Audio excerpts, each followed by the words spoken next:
balobi corona eza na mboka moye tosala marche eza te mais ya kokamwa bango moko IDPS lobi bamarche nayebi te epa na bango corona esili to corona ezalaki kaka mpo na lamuka bomonaki wana baoyo bopanzaki wana eza ya moke me baoyo bakobima ya tour oyo bino bobongisa bagazi na bino bokontinue kokende kosimba lisusu Martin Fayulu bino na biso tokosilana kaka na Congo comme ça Congo yango soki ezaka ya bino toyebana kaka bino na biso wana pena eza na masekite wana na laki bino. Puis le seul pays où tout le monde a policier journalier.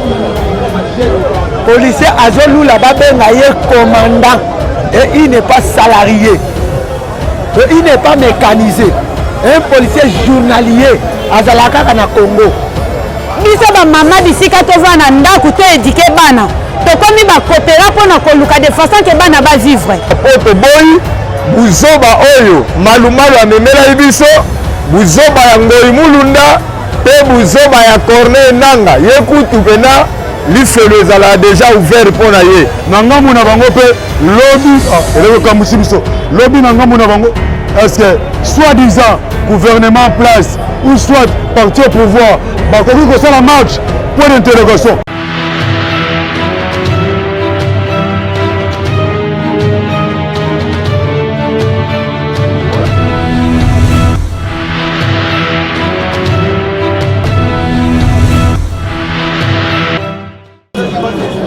Na makambo ba policier basalaka na mboko. Et puis le seul pays où tout le monde a policier journalier. Policier Azolou là-bas commandant et il n'est pas salarié. Et il n'est pas mécanisé. Un policier journalier à Zalaka na Congo.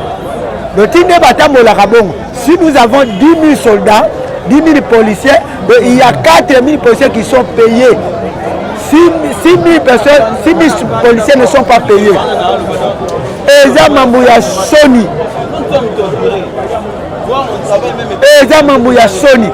Le policier va foutre à Rayete, mais ceux qui vont dire un déclarant, parce que nous avons le barangon à Congo. S'il y a un seul déclarant qui déclare pour le peuple congolais, c'est Martin Fayulu. Et là, on a Coco le Bézaboué. Ceux qui population est bimanandela pour ça la marche, c'est que tout le monde a clarté. Souffrance est qui m'a cassé na kata Congo. Bana ba otanga bien te, vie ezali sou bien te. Mais pas na biso ezani. Na leto bima libanda poto sala marche. Ba bimisel biso ba policier. Ba tel biso ba char na nzela. Ba tema ya moto.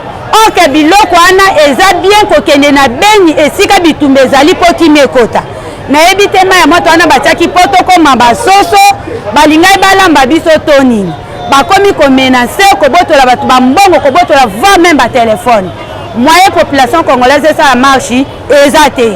Balobi corona eza na mboka moyen to ça la marche ezate. Mais akokamwa bango moko IDPS lobi ba marché. Na ebite e pa na bango corona esili to corona ezalaki kaka pona lamuka. Eza obligatoire faut batika biso to ça la marche. Toza libre. Toza na Congo bango balobi toza na démocrate. Démocrate ezesika niso ba peksa batu basala marche. Libre ezala na 200 francs lele koma 500 francs. Ça va to comme so bango moko na 1000 francs. Toza la marche tendenge ni kimi ezate. Biso ba mama bisika tova na ndaku to éduquer bana. To komi ba coopéra pona koluka de façon que bana ba vivre. Lolenge kimi ezate na Congo, il faut marche et ça la mawana eza obligatoire. Batika biso libre. Message nanga pona ba mama ezaboy. Ba mama to lamuka. Mama ya kolala na Congo azala lisute. Pongi oto zala nango kala esi IDPS ezwango. Tolala kateto koma ba coopéra. Bala mukato bimana nzela to sala marche po toza na posa Congo kimia ekota. Et vivre pe lokola ba pays mususu ba vivaka. Posa nangeza ba mama ba bimana nzela. To déclarer droit na biso ba mama pona bana na biso. Ata lelo biso toleki, lobi bana na biso ba mona bola ma Congo ça fait lisumu te. IDPS c'est depuis kala toyebaka bopinion na bango na Congo toyebi bango lelo te. Bango bazalaka soki kaka bayoki kaka mwa information moko ata eza réalité et pas na bango bapanzaka na bango parce ba misana ko panza. Na leki awa pona sa aventure te. Na bimi awa na télévision étant que un citoyen congolais oyo abotami na Congo naza congolais identité nyonso au grand complet naza congolais à 100%. Naye ko rappeler boye à cause ya marche ya le 29 marche ya le 29 eza obligatoirement tokobima na nzela pona tina maimatali pasi ya peuple congolais biso tokolemba te biso tokobima na nzela tant que ba congolais to ça la marche parce que marche eza droit. La marche c'est une opinion ya mutu. Un congolais soit un peuple partout tout le monde a bango que baza libre mutu nyonso na pays na ye à s'exprimer selon opinion na ye. Na ye ko rappeler na gouverneur de la ville, monsieur le gouverneur, avec beaucoup de respect que je te dois, je te salue là où vous êtes. On a vu le régime de monsieur Kabila, Kimbuta était là comme le gouverneur de la ville. Aucune fois Kimbuta azaki ko intercaler batu pour balobela o etali opinion na bango. Nous avec beaucoup de respect qu'on vous doit parce que c'est l'institution qui donne toujours l'ordre. La fois dernière, pour interdire biso na marche. Bino boyebi peuple congolais, tolobela kutu kaka SIDT. Boyebi ke SID ezalaka parti ya peuple congolais nyonso. Na bi pa nyonso tout congolais azali. C'est tout comme bato oyo bazoko soutenir lelo IDPS. Mutu pona ko soutenir un parti politique quelconque ezo dépendre opinion na ye. Mutu na mutu aza libre akende ko s'exprimer na parti politique oyo alingi ko s'exprimer akende ko fana to ko soutenir. Biso to soutenir IDPS na mboka oyo. Mais à la fin de compte, bilaka o IDPS alaka biso jusque là. Le quoi ton monique s'est réalisé dans 3 ans. C'est par là que tu se retirer na monique na lukaka na nga musu na kende ko kota. Mais ekoki ko zala empêchement moko te na mutu. To lobi boye botika biso to sala marche biso to piyaka te biso to fingaka te biso to menaçaka congolais te toza libre ya ko sala marche. Alors le marche le 29 toza libre to se mobiliser marche wana obligatoirement monsieur Ngobila avec beaucoup de respect qu'on vous doit tika peuple congolais et marcher. C'est par là ceux qui va mobile ko sala ceux qui va Congo ba peuple ba ko sala biloko mabe l'état aza libre s'exprimer nos opinions naï. To lobi boy na rappeler na monsieur Mbosso. Monsieur Mbosso, bonjour là où vous êtes.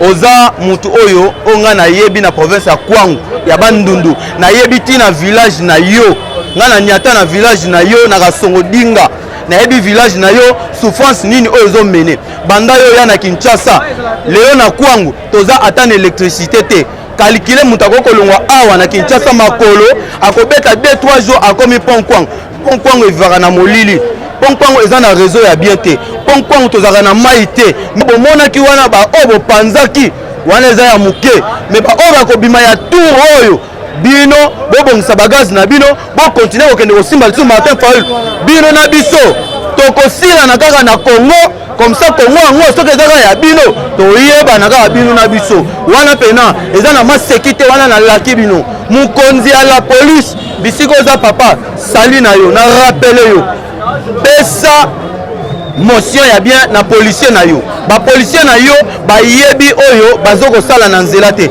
ba yebi teni o balata te na yeba te soki ba mona ngo valeur te to ba kota akuna ba crime ba kimi na cité ba kende ko lakisa ngo parce que bango balati teni biso toza basi na bango te. Je rappelle pour la deuxième fois ba policier biso toza basi na bino te boza mibali lokola biso boza mibali nzamba kela bino ndenge mo biso tozali boleki biso na eloko te mais soki tokoka kotouche bino na nzoto c'est parce que boza na teni oyo biso to respectant. Pour la deuxième fois ceux qui vont continuer pour empêcher le peuple congolais ça marche comme il faut bino na biso tokosa la guerre civile tokobanga bino lisusu te soit disant nous sommes dans un état de droit botika biso libre to s'exprimer un état de droit na biso. Merci beaucoup, bonne journée.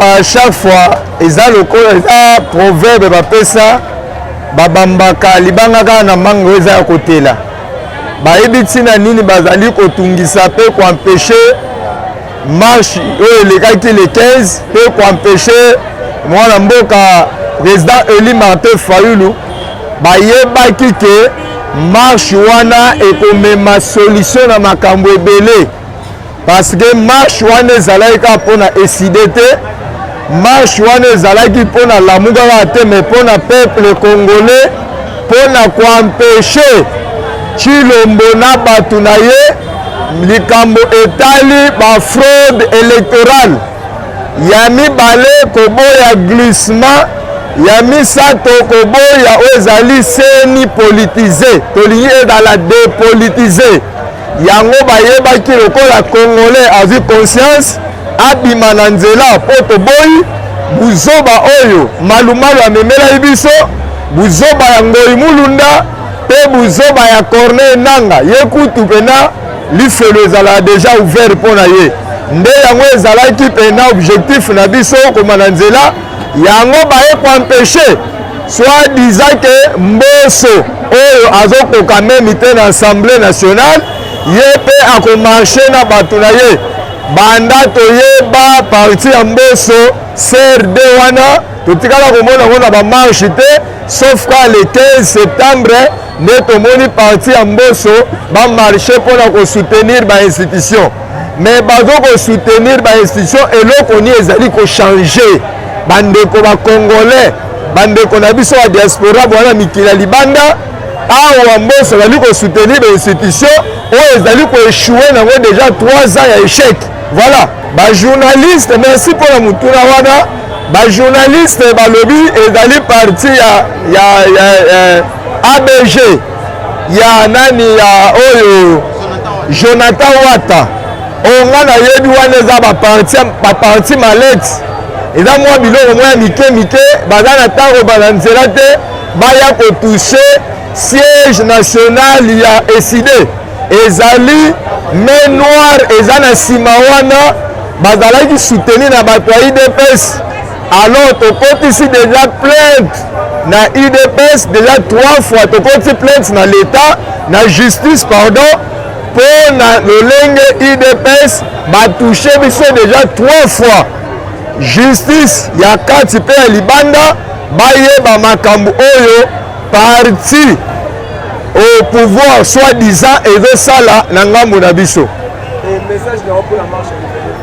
Marche à le 29 ezali vraiment oyo congolais nyonso azozela mpo toyebi raison bakozwa te yango secrétaire national ya nouvelle ela Blanchard Mbongomba alobaki yango mpe lobi ke marche ya le 29 vraiment congolais nyonso na nzela tokotaki deya na babiro nyonso bandimi yango congolais aozela le 29 azonga na nzela toyebi kobanga na bango place ezali yango omoni bakomi kobimisa na baarme de guerre bama ya moto oyo tomona kala Mobutu anda kobimisela yango opposition lelo mpe na pouvoir soi-disant ya démocratie soi-disant ya état de droit bakomi kobimisa ma ya moto mpo etumba population na moment oyo azomarche mpo na makambo eza valable yango tolobi mpe tobetise te le 29 congolais nyonso na nzela mpo na koboya seni oyo ezali politise mpo na koboya glissement mpe mpo na koboya bafraude électorale. Bon, papa journaliste nakoloba boye na mokuse eza boye oyo gouvernement actuel bazali kosala ezalaka te selon constitution ya mboka na biso buku lukunzi ya mboka na biso soki balandi yango na article 25 to article 26 ya constitution ya mboka na biso baautorize opposant to opposition esala marche na bango soki tokotisaki mukanda te nde c'est normal mais mukanda ekota déjà bien avant bango baboya koautorize biso osala marche baintercale biso babimisi bama ya moto babimisi baarme de guerre mpo bapeshe biso totambola te ni par ailleurs esalama te tozomona yango kaka awa babiloko esalamaka na ancien régime ya Mobutu ya kobimisela bato ma ya moto kodisperse bango mpo na badroit na ya bango peuple congolais tose décidaki lokola peuple congolais ase décidaki ke non droit na biso ezali totindi bango bakende kose référé na buku lukonzi to constitution ya mboka article 25 to article na yango 26 batala soki toza permis to na kosala marche to na kosala marche te tomonaki lobi ngambo na bango basalaki marche IDPS esalaki marche tomonaki bainterkalaki bango te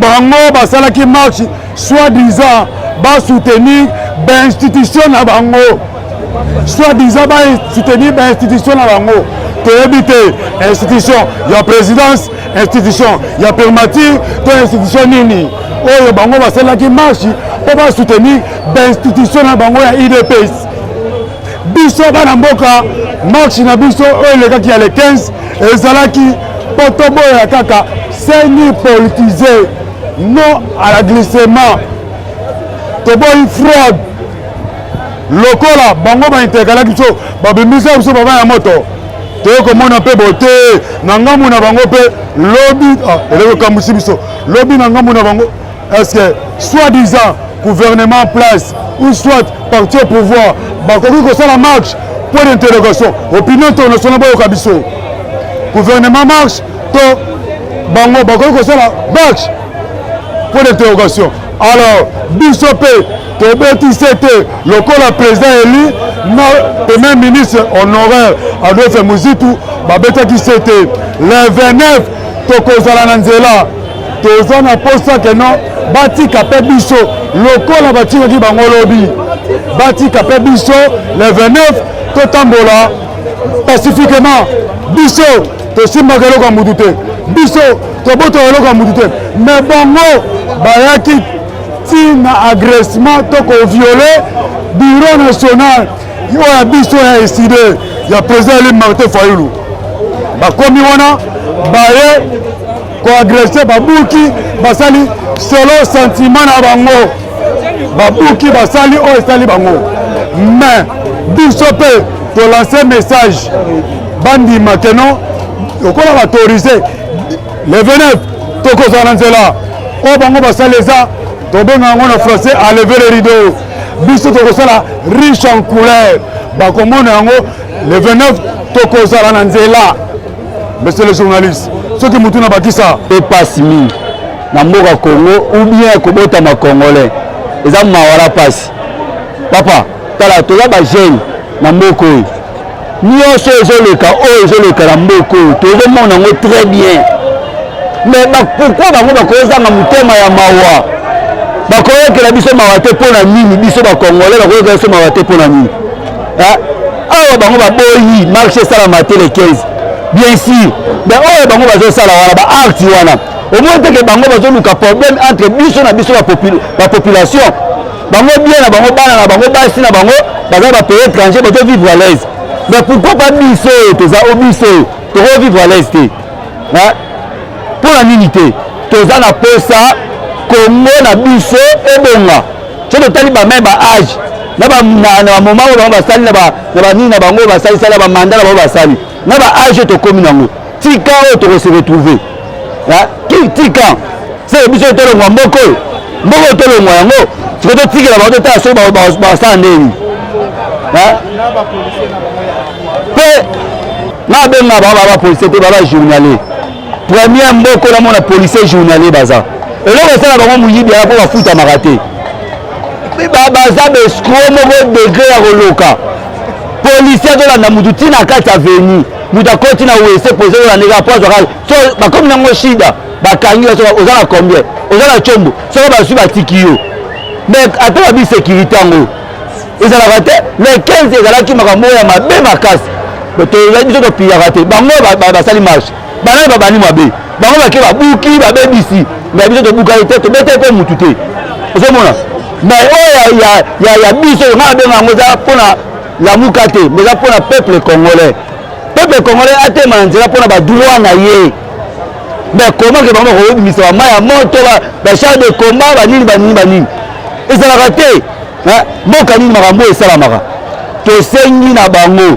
pardon na bango batika le 29 to marché mpona biti na biso susi na biso batika biso tokende na biti na biso mpona susi na biso eloko nini esilaka te toyokalaki seka so oleka me tika bato basala oyo baza yango mposa kosala me bakokoma niveau te bakangaka bato basala babiloko moko boye eza bien te surtout bapolisi ya miyibi biso nyonso tokokoma bapolisi te mposa babikeli tokoma biso nyonso basoda mboka oyo ezala mabe makasi